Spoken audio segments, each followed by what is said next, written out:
Il silenzio della notte è squarciato da 3 forti esplosioni che si sono sentite nitidamente in tutta la zona nord di Padova. Poco dopo la mezzanotte è scoppiato l'inferno lungo l'autostrada A4 tra i caselli di Padova Est e Padova Ovest, dove un'autocisterna per il trasporto di gasolio si è schiantata contro un camion della manutenzione. L'autista sloveno di 51 anni è morto carbonizzato.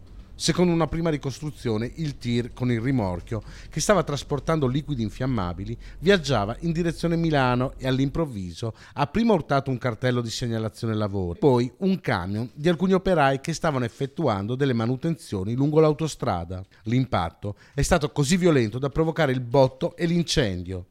Sul posto sono arrivati i vigili del fuoco da Padova, Vicenza e Venezia, con 8 squadre e 22 operatori che sono riusciti a spegnere le fiamme che hanno completamente avvolto l'autocisterna carica di gasolio.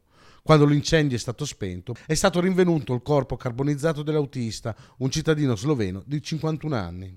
Dei 7 operai autostradali coinvolti nell'incidente è rimasto ferito solo l'autista dell'altro autocarro. L'uomo è stato portato in ospedale.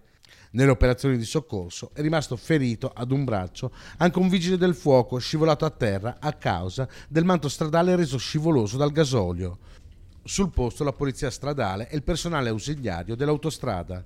Le operazioni di soccorso dei vigili del fuoco sono terminate dopo circa 4 ore. L'autostrada è rimasta chiusa e solo all'alba il traffico è ripreso.